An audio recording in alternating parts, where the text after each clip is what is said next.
Hello friends, welcome to study with RP Singh. और आज आप लोगों के साथ हम लोग एनसीईआरटी एग्जाम्पलर से रिलेटेड कुछ क्वेश्चंस यहाँ पर डिस्कस करने वाले हैं, जो कि पृष्ठ रसायन सरफेस केमिस्ट्री से रिलेटेड है। और यही क्वेश्चंस आपसे JEE mains, NEET, AIIMS, AMU BTech, AMU BSc, AMU nursing exams में पूछे जाते हैं। आइए हम लोग स्टार्ट करते हैं अपना पहला क्वेश्चन। देखिए, जो हमारा प्रारूप है अभी जो हम लोग यहाँ डिस्कस करने जा रहे हैं, वो बहुविकल्पीय प्रश्न प्रारूप first. That means in questions में केवल और केवल एक ही ऑब्जेक्टिव ऑप्शन आपका क्या रहेगा, सही रहेगा, और वही हमको यहाँ पर टिक करना है। फिर के प्रारूप सेकंड में एक से अधिक ऑब्जेक्टिव भी आपके क्या हो सकते हैं, सही हो सकते हैं, एक से अधिक आंसर आपके सही हो सकते हैं। चलिए तो हम लोग स्टार्ट करते हैं अपना पहले प्रारूप के क्वेश्चन। निम्नलिखित में कौन सा प्रक्रम प्रावस्थाओं के अंतरापृष्ठ पर घटित नहीं होता है। अंतरापृष्ठ का मतलब होता है केवल और केवल ऊपरी सरफेस पर इनमें से कौन सा घटित नहीं होगा। तो आपको याद रखना है, क्रिस्टलीकरण जो होता है यह ऊपरी पृष्ठ पर, जैसे हम लोग कहते हैं, केवल और केवल पृष्ठ पर घटित हो सकता है। विस्मांगी उत्पीड़न भी आपका पृष्ठ पर घटित हो जाता है, और संक्षारण भी जो होता है यह भी ऊपरी पृष्ठ पर घटित हो जाता है। जबकि आपका समांगी जो उत्पीड़न है यह ऊपरी पृष्ठ पर घटित नहीं होता है, यह आपके किस भाग में भी जाएगा, स्थूल भाग में भी घटित होता है। चलिए नेक्स्ट क्वेश्चन की तरफ हम लोग बढ़ते हैं। सेकंड क्वेश्चन, अधिशोषण में साम्यावस्था पर इसमें से कौन सी शर्त यहाँ पर सही है। देखिए, आप लोगों को जब भी ऐसा क्वेश्चन है अधिशोषण में प्रक्रम साम्यावस्था पर, डेल्टा जी, डेल्टा एच और डेल्टा एस का ये रिलेशनशिप आपको याद रखना पड़ेगा। डेल्टा जी बराबर होता है डेल्टा एच माइनस के T delta S. Very very important relationship है। आपको 100% किसी भी कॉम्पिटिटिव एग्जाम में आप जा रहे हो तो इस रिलेशनशिप को देख कर जाना, यहाँ से क्वेश्चन पक्का मिलेगा। आइए, अगर साम्यावस्था की बात की जाए, साम्यावस्था पर इक्विलिब्रियम में अगर हम लोग बात करें तो इक्विलिब्रियम पर डेल्टा जी की वैल्यू जो होती है वह जीरो हो जाती है साम्यावस्था पर। और डेल्टा जी की वैल्यू अगर आप जीरो रखोगे तो ये हो जाएगा डेल्टा एच माइनस के टी डेल्टा एस। और अब आपको पता है कि आप डेल्टा एच को इधर ले जाओ, या फिर सॉरी माइनस के टी डेल्टा एस को अगर इधर ले जाओ तो ये पॉजिटिव हो जाएगा, और ये हो जाएगा आपका डेल्टा एच बराबर T delta S. That means यहाँ पर हमारा सेकंड ऑप्शन यहाँ पर करेक्ट है, डेल्टा एच बराबर टी डेल्टा एस। ठीक, और इस चीज़ को आप लोग याद रखना, आपको ये क्वेश्चन एग्जाम में मिल सकता है। थर्ड क्वेश्चन, निम्नलिखित में से कौन सा अंतरा पृष्ठ पर प्राप्त नहीं किया सकता। अंतरा पृष्ठ पर केवल और केवल हम लोग किसकी बात कर रहे हैं, पृष्ठ की बात कर रहे हैं। जब पृष्ठ पर कोई भी घटना अगर होती है तो वहाँ पर समांगी आपका विलयन नहीं आता है, समांगी विलयन नहीं आएगा, ये विस्मांगी में आता है। और गैस जब एक दूसरे के साथ मिलती हैं तो ये आपको याद रखना है, कैसा होता है, समांगी मिश्रण होता है। इसीलिए यहाँ पर हमारा गैस गैस वाला जो आंसर है ये हमारा यहाँ पर अंतरपृष्ठ प्राप्त नहीं किया जा सकता है। नेक्स्ट क्वेश्चन की तरफ हम लोग बढ़ते हैं। अगला क्वेश्चन जो है, देखिए, शोषण शब्द का प्रयोग किसके लिए किया जाता है। शोषण शब्द का प्रयोग, तो आपको पता है कि शोषण जो शब्द है, इसमें शोषण में अवशोषण भी होगा, मतलब स्थूल भाग में भी कण जाएंगे, और उसके साथ साथ पृष्ठ पर भी कण रहेंगे, यहाँ पर भी कण रहेंगे। अगर पृष्ठ पर कोई घटना होती है तो हम उसे क्या बोलते हैं, अधिशोषण। और अगर उसके स्थूल भाग में कण जाएंगे तो हम उसे क्या बोलते हैं, अवशोषण। तो यहाँ पर अवशोषण और अधिशोषण दोनों जब होने लगे उस प्रक्रम को हम लोग बोलते हैं शोषण। उस प्रक्रम का नाम हमारा क्या रहता है, शोषण। तो यहाँ पर हमारा आंसर होना चाहिए फर्स्ट और सेकंड दोनों। तो जैसे ही आपको ऑप्शन थर्ड दिखाई दे रहा है यहाँ पर, अवशोषण और अधिशोषण दोनों, यही हमारा करेक्ट आंसर होगा। चलिए नेक्स्ट क्वेश्चन की तरफ बढ़ते हैं हम लोग। पांचवा क्वेश्चन, गैस के भौतिक अधिशोषण की मात्रा बढ़ती है। गैस के भौतिक अधिशोषण की मात्रा बढ़ती है। तो आपको देखो यहाँ पे दे रखा है, तापमान के बढ़ने पर भौतिक अधिशोषण कभी नहीं बढ़ेगा, या तापमान के बढ़ने पर भौतिक अधिशोषण उल्टा घटता हो रहा है। अगर यहाँ पर ये दर है और यहाँ पर क्या है, ताप, तो तापमान बढ़ाने के साथ साथ भौतिक अधिशोषण की दर क्या होती है, घटती है। ताप के घटने पर हाँ, ताप अगर आप कम कर रहे हो तो भौतिक अधिशोषण क्या होगा, बढ़ेगा। तो यहाँ पर हमारा ये बी ऑप्शन करेक्ट है। और देख लेते हैं, अधिशोषक का पृष्ठ क्षेत्र घटने पर, आपको पता है अधिशोषण पृष्ठीय घटना है, और इसका मतलब पृष्ठ घटने पर भी अधिशोषण की दर घटेगी। और फोर्थ ऑप्शन आपको यहाँ पर दे रखा है, यहाँ पर वान डर वाल्स बलों की प्रबलता कम होने पर, यस, वान डर वाल्स बलों की प्रबलता कम होने पर अधिशोषण और कम हो जाएगा, और फिर भी आपका अधिशोषण क्या होगा। चलिए नेक्स्ट क्वेश्चन की तरफ हम लोग बढ़ते हैं। विलयन में अधिशोष्य के अधिशोषण की मात्रा बढ़ती है। विलयन में अधिशोष्य के अधिशोषण की मात्रा बढ़ती है। विलयन में अधिशोष्य की मात्रा बढ़ाने के साथ साथ, बिल्कुल सही बात है, जितना विलयन में अधिशोष्य अधिक होगा उतनी ही वहाँ पर अधिशोषण की मात्रा बढ़ती जाएगी। जैसे हम लोग जो गैसों के लिए अधिशोषण लगाते हैं तो ठोस पर लगाते हैं, बिल्कुल सिमिलर फैशन में अगर कोई द्रव है तो द्रव का भी अंदर अगर कोई रंगीन घटक वगैरह है तो वहाँ पर अगर हम लोग किसी पदार्थ को, ठोस को डाल दें तो इस द्रव के अंदर उपस्थित रंगीन पदार्थ को वो क्या करता रहेगा, अपनी सतह पर अधिशोषित करता रहेगा। तो जितने इन कणों की संख्या अधिक होगी, इसी को हम लोग कह रहे हैं अधिशोष्य। अधिशोष्य की मात्रा जितनी अधिक होगी वहाँ पर वह उतना अधिक क्या होगा, अधिशोषण की दर को बढ़ाएगा। तो इसमें आंसर आएगा विलयन में अधिशोष्य की मात्रा बढ़ने के साथ साथ यह बढ़ता है। चलिए अगले क्वेश्चन की तरफ हम लोग चलते हैं। क्वेश्चन नंबर 7, निम्नलिखित में से कौन सा अधिशोषण की परिघटना पर लागू नहीं होता। देखो, अधिशोषण के लिए आपको पता है कि डेल्टा जी, डेल्टा एच और delta S all are negative होते हैं, ये सभी नेगेटिव होते हैं। नेगेटिव का सेंस ये है कि इनकी सबकी वैल्यू लेस देन जीरो रहेंगे। ठीक, तो बस इसमें से जो ऑप्शन हमारा इसको फॉलो नहीं कर रहा है, जिसके लिए डेल्टा एच नेगेटिव नहीं है या डेल्टा जी नेगेटिव नहीं है, वही हमारा आंसर होगा। देखो, delta H greater than zero, तो ये ऑप्शन हो गया फर्स्ट, यही हमारा क्या है, लागू यहाँ पर अधिशोषण पर नहीं होगा। अगला 8वां क्वेश्चन, निम्नलिखित में से कौन सी परिस्थिति भौतिक अधिशोषण के लिए अनुकूल नहीं है। भौतिक अधिशोषण के लिए कौन सी परिस्थिति अनुकूल नहीं है। यहाँ पर देखिए, उच्च दाब बढ़ाने के साथ साथ आपको पता है अधिशोषण बढ़ता है। ऋणात्मक डेल्टा एच, जितना ज़्यादा डेल्टा एच की वैल्यू नेगेटिव है, दैट मीन्स अधिशोषण बढ़ेगा। अधिशोष्य का उच्च क्रांतिक ताप, जिस गैस को आप अधिशोषित करना जा रहे हैं उसका क्रांतिक ताप क्या होना चाहिए, उच्च होना चाहिए। ये भी हमारे लिए फेवरेबल कंडीशन है। और यहाँ पर लिख रहा है उच्च ताप, टेम्परेचर बढ़ाने के साथ साथ हमारे अधिशोषण में क्या होती है, कमी होती है भौतिक में, और यही फोर्थ ऑप्शन हमारे लिए अनुकूल परिस्थिति नहीं है, तो इसका आंसर आएगा फोर्थ। नेक्स्ट क्वेश्चन की तरफ बढ़ते हैं, 9th क्वेश्चन। देखिए, गैसीय स्पीसीज का भौतिक अधिशोषण किसके द्वारा रासायनिक अधिशोषण में परिवर्तित हो जाता है, रासायनिक अधिशोषण में परिवर्तित हो जाता है। तो अगर हम लोग, आपको पता है, तापमान में कमी करने लगे, तापमान में अगर कमी करेंगे तो वही भौतिक अधिशोषण किस में कन्वर्ट हो जाएगा, आपका रासायनिक अधिशोषण में, क्योंकि टेम्परेचर बढ़ने के साथ साथ भौतिक अधिशोषण की दर क्या होने लगती है, घटने लगती है। तो हमारा आंसर होगा ताप में कमी से, ताप में कमी से। ताप में वृद्धि से अधिशोषण की दर घटेगी, अधिशोषक के पृष्ठ क्षेत्र में वृद्धि करने से, चाहे वो भौतिक अधिशोषण हो चाहे रासायनिक अधिशोषण, उस पर इस चीज़ से कोई फर्क नहीं पड़ता है। अधिशोषक के पृष्ठ क्षेत्र में कमी करने से इससे भी इस पर कोई फर्क नहीं पड़ेगा। केवल और केवल यहाँ पर जो मैटर करता है भौतिक अधिशोषण रासायनिक अधिशोषण में, वो ज़्यादा मैटर करता है टेम्परेचर। क्वेश्चन नंबर 10, भौतिक अधिशोषण में अधिशोषक किसी एक गैस के लिए विशिष्टता प्रदर्शित नहीं करता, क्योंकि देखो विशिष्टता यहाँ पर क्यों नहीं आ रही है, ये हमसे पूछ रहा है, और इसका रीजन हमारा क्या होगा हमको ये देखना है। सबसे पहले है संबंधित वान डर वाल्स बल व्यापक होते हैं। आपको पता है कि वान डर वाल्स बल जो होते हैं आपके दुर्बल बल होते हैं, और यह किसी भी विशिष्ट गैस से रिलेटेड प्रॉपर्टी शो नहीं करते। कोई भी गैस इन दुर्बल बल के द्वारा, कोई भी गैस इन दुर्बल बल के द्वारा अधिशोषित हो सकती है, ठीक है। तो इसका ऑप्शन फर्स्ट बिल्कुल सही है, संबंधित वान डर वाल्स बल व्यापक होते हैं। संबंधित गैसें आदर्श गैसों के समान व्यवहार करती है, तो इसका कोई लेना देना नहीं है कि आदर्श गैस के समान व्यवहार करती है या नहीं करती है, क्लियर है पॉइंट। और थर्ड ऑप्शन है अधिशोषण की एंथैल्पी कम होती है, इस बात से भी कोई लेना देना नहीं है, और यह उत्क्रमणीय प्रक्रम होता है, इससे भी हमारा कोई लेना देना नहीं है। दैट मीन्स हमारा ऑप्शन फर्स्ट यहाँ पर करेक्ट है। 11वां क्वेश्चन, निम्नलिखित में से कौन सा अवशोषण का एक उदाहरण है, इनमें से कौन सा अवशोषण का एक उदाहरण है, ये क्वेश्चन आपसे पूछा गया है। सिलिका जेल पर जल, देखिए सिलिका जेल पर जल, जो सिलिका जेल होता है हमारा, यह जल को अपनी सतह पर क्या कर लेता है, अधिशोषित कर लेता है, और ये बहुत अच्छा अधिशोषक है जल के लिए, तो दैट मीन्स ये ऑप्शन हमारा सही है।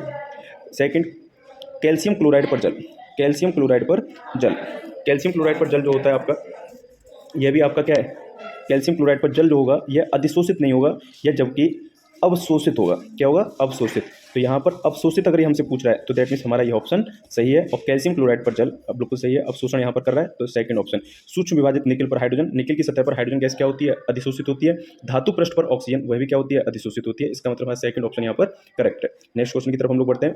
दिए गए आंकड़ों के आधार पर निम्नलिखित गैस की चारकोल की निश्चित मात्रा पर सबसे कम अधिशोषित होती है। तो जैसा कि आप लोगों को पता है कि जिस गैस का क्रांतिक ताप जितना कम होगा, उस गैस की अधिशोषण की दर भी क्या होगी, कम होगी, उस गैस की अधिशोषण की दर भी कम होगी। ये चीज़ आप लोगों को याद रखनी है, और आपको नोट्स में कराई भी गई है। तो बस आप यहाँ पर ये चेक कर लीजिए क्रांतिक ताप किसका सबसे कम है। यहाँ 304 दे रखा है आप लोगों को क्रांतिक ताप, यहाँ पर कितना दे रखा है 630, यहाँ पर दे रखा है 190, और हाइड्रोजन के लिए दे रखा है 33। तो हाइड्रोजन के लिए क्रांतिक ताप सबसे कम है, और इसीलिए हम लोग कहेंगे इसके लिए यहाँ पर अधिशोषण की मात्रा भी सबसे कम होगी।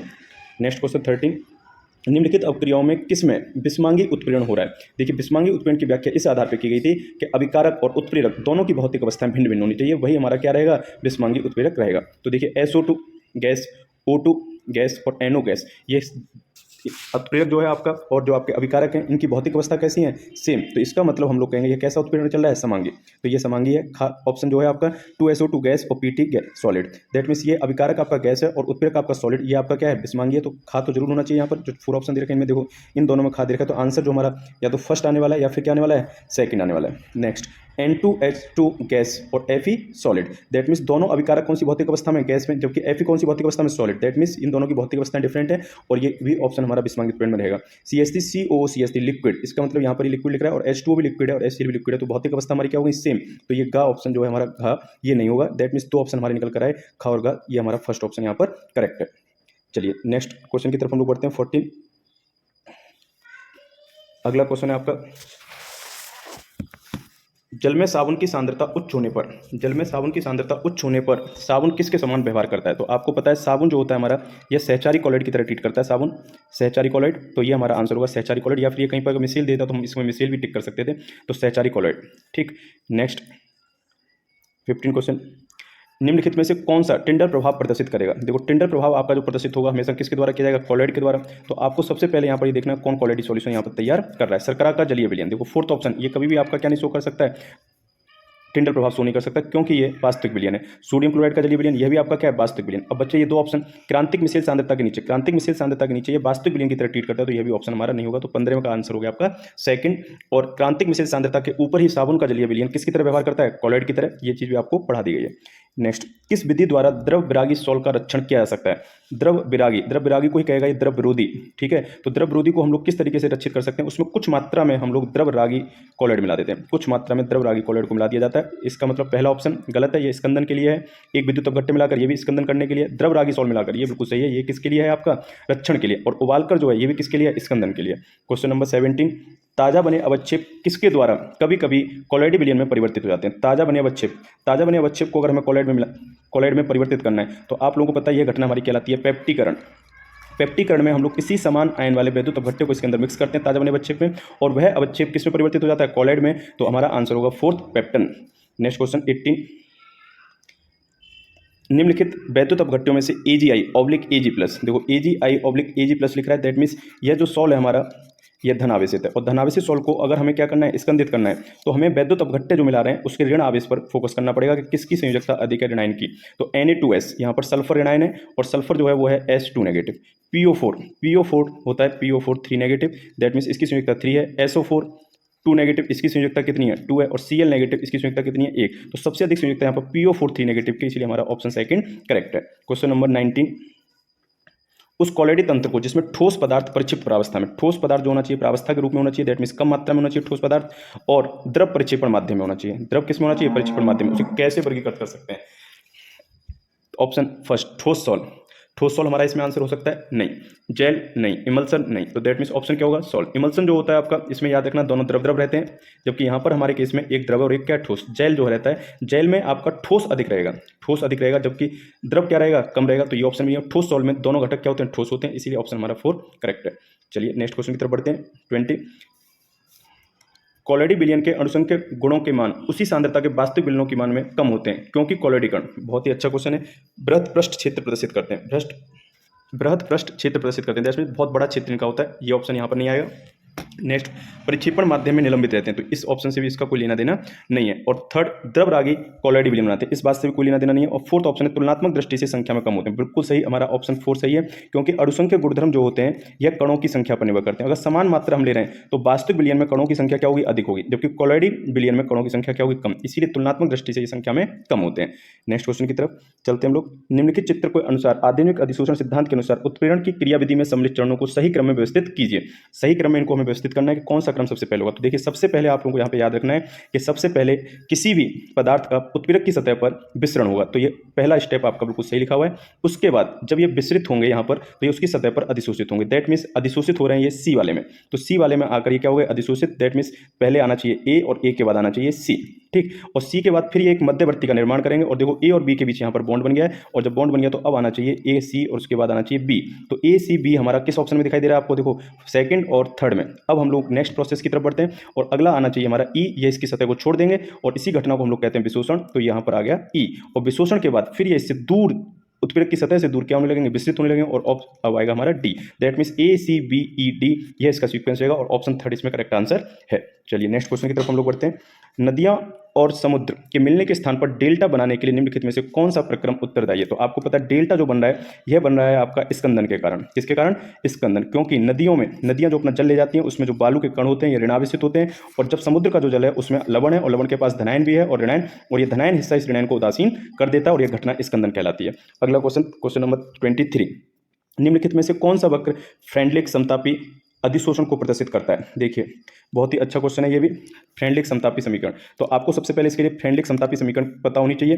फ्रेंडलिक समतापी समीकरण क्या है? ये होती है आपकी x अपॉन m बराबर k p की पावर 1/n, यह होती है आपकी अधिशोषण समतापी समीकरण। तो यहाँ पे आपको दोनों तरफ लॉग लेना पड़ेगा, क्योंकि मल्टीप्लिकेशन में है, तो आपने लॉग लिया तो लॉग x अपॉन m बराबर लॉग k और p की पावर 1/n, और ये जो मल्टीप्लाई में था ये आपका किस में कन्वर्ट हो जाएगा? एडिशन में, log k plus log p की पावर 1/n, और फिर log की प्रॉपर्टी इस पावर को क्या कर देगा? आगे ले आएगा, और ये हो जाएगा log k plus 1/n log p, और ये हमारा यहाँ पर इक्वेशन बनकर तैयार हो गया। अब इसकी कंपेयर हमें y इक्वल टू, ये हो जाएगा आपका एक्स और ये हो गया आपका एम और प्लस के सी, इस इक्वेशन से कर लेनी है, y equal to m x plus c. तो अगर हम लोग ग्राफ खींचें, यहाँ पर अगर हमारे पास क्या है लॉग पी है और यहाँ पर हमारा क्या है लॉग एक्स अपॉन एम, तो आपको पता है इसका जो स्लोप रहेगा वो रहेगा 1/n और इंटरसेप्ट जो है वो है लॉग के, और लॉग के जो इंटरसेप्ट है वो ये रहा, और स्लोप हमारा कैसा है पॉजिटिव, तो दैट मीन्स 100% ये है ऊपर की तरफ इस तरीके से जाएगा